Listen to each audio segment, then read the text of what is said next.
waxaan idinkula dardaarmaynaa adkaysi waxaan idinkula dardaarmaynaa wadaniyad waxaan idinkula dardaarmaynaa diinta Ilaahay inaan waajibaadkeena gudanno markaan waajibaadkeena gudanno waajibaadka qarankana waa gudanaynaa midka Ilaahay markaan gudanno taas waa iskula dardaarmaynaa waxaan idin leenahay cadawgu waa tabar daran yahay cadawgu waa liitaa wadan kastaaba awoodda uu ku faano waa ciidankiisa waa dhalinyaradiisa intiina waa isku darsateen ciidamanimada waa isku darsateen dhalinyaranimada waa isku darsateen suurtagal ma aha 18 sano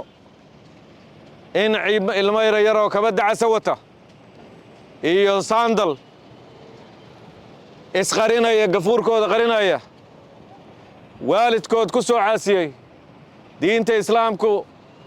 ku xadgudbay dalkooda aan laga jeclayn dadkooda aan laga jeclayn in dadka noocaasi ayna wareeriyaan suurtagal ma diyaar ma u nahay inaan iska qabano kuwaas sharaf iyo karaam aad leedihiin maalmaha soo socda xorriyaddana insha Allah kowda idinka ayaa muujinaya dad badan baa waxay leeyihiin ciidankii xoogga dalku hal ururo isku toosan ma jiro kuwa halkaan jooga kuwa la soo kireystay kuwa balaayo kale u shaqaynaya maalinkaas waxaan rabnaa awood in la muujiyo haddii la yiraahdo awoodda ciidanka xoogga dalka Soomaaliyeed kowda Juulaay oo maalinka xorriyadda 65 sano guuradii maalmihii xorriyadda Soomaaliya ay qaadatay iyo midnimada labada gobol waa maalinka kowda Juulaay labada gobol ee waqooyi iyo koonfur midnimadooda iyo xorriyadda koonfureed waa maalinka kowda maalinkaas ummadda Soomaaliyeed oo dhan way idin fiirinaysaa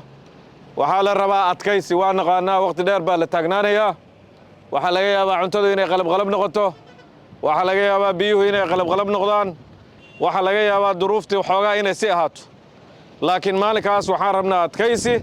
iyo in la muujiyo adduunkana loo muujiyo Soomaalina loo muujiyo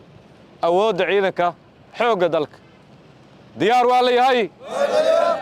sharaf aad leedihiin guulaysta